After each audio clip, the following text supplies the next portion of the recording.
So can you hear this if I press play? One of the things that we have pointed to a lot over the past couple of weeks So I do have a few things to follow this up with, sort of. Responding to the president is the amount of fentanyl that crosses from Canada to the U.S., which is, as you know, very small. It was 43 pounds was seized at that border. But I understand you think that is not sort of something that we should be focusing on, the fact that it's a small amount, particularly compared to Mexico. Give me your thoughts. Well, several months ago, you had the biggest lab in the history of the world. Yeah. Taken over by the Royal Canadian Mounted Police in Vancouver. I mean, we'd never even seen anything like this. It made Breaking Bad look like taken over. I mean, do they really have to say taking over? Like, can't they say dismantling or something? I mean, busted up, raided. Okay, so that and definitely where there was Chinese organized crime, possibly Iran as well. The facts have not been released by your government. It's so sort of astonishing that they haven't provided more information publicly, but I think they know they're sitting on a big scandal here. The fact that this thing emerged and it's tied into these biker gangs who've been hired to go down to the United States in some cases and assassinate people like, my former boss, Secretary Mike Pompeo, President Trump, and others. This is another whole level of scandal involving it. But the key thing to focus on is that someone was making over 100 million doses of deadly fentanyl in a lab that you didn't know about right under your nose. Now, how many other labs do you think you have going? And let me put folks one last thing. So just for some context, that guy that's talking is an American, and they're the ones who found the lab. And I think they had to tell us about it. Oh, wow. And what's weird is that this 1%, like I've had friends of mine say to me, well, it's only 1% of it. Like that really is like almost like a headline. They made it look like, okay, they roll that out to make everybody think that it's not a big deal in Canada. Meanwhile, I also heard a clip from, I think it was Sam Cooper in there saying that, and somebody else, where they know that some of these kingpins are funneling money to the politicians, or at least funding some of their, maybe even legally. I don't know if it's illegal or legally, but they're connected to the politicians. You want to listen to more? Sure.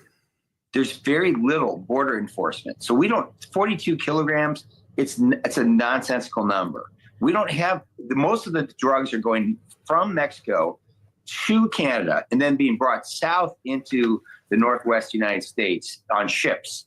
You have almost no port enforcement with police. So we have no idea, except from our sources, what's going on. And we hear some bad things. I will say, I mean, they did find the super lab. I mean, I take your point. It was under their nose, but there was police work done in order to find it, uncover it, and charge the people responsible. So that is a positive piece. I take your point, though, that there could be more. And so tell me what more you think needs to be done to deal with some of the things you're talking about, as well as the czar. Did you notice her eyebrows aren't on straight?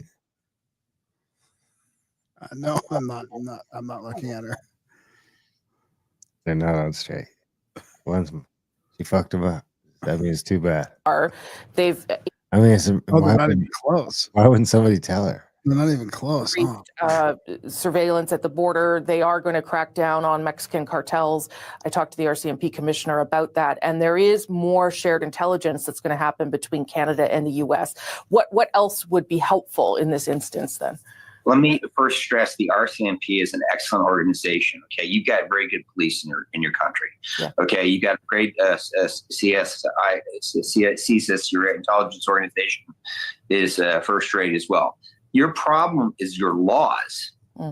It's the Stinchcomb law, which I'm not, like the world's expert on, but basically every time we try to go up on a phone number in Canada, and almost all the money laundering networks tied to China, which is about 90% of all money laundering in the United States, is tied to Canada. Okay, so when we try to go up on those numbers with your police, they have to inform the person that we're targeting their number.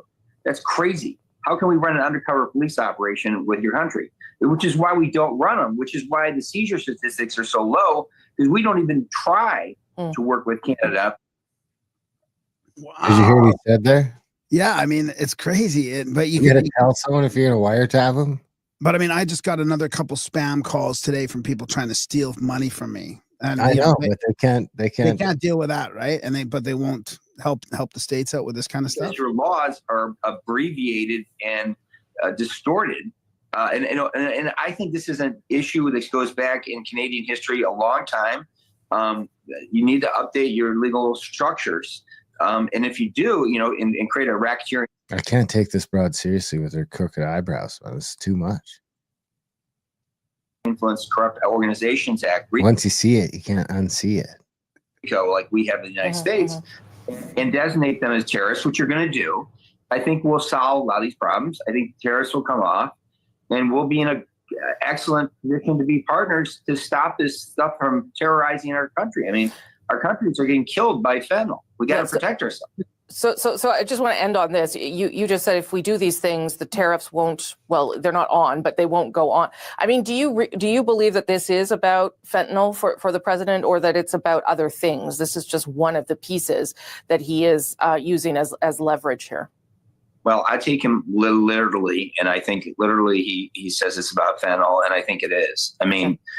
We're losing, 80 to 100,000 people in North America between the U.S. and Canada. We got to stop this nonsense. We got to target these Mexican cartels.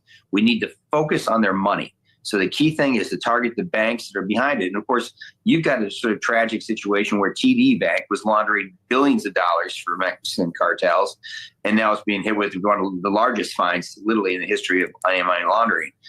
So it's not blame Canada for me. I love Canada. Canada's a great country. We need to work together. We've got our own problems with our banks laundering money too, in the United States. So we gotta break the bank on fentanyl trafficking for these cartels and bring them down and take them out.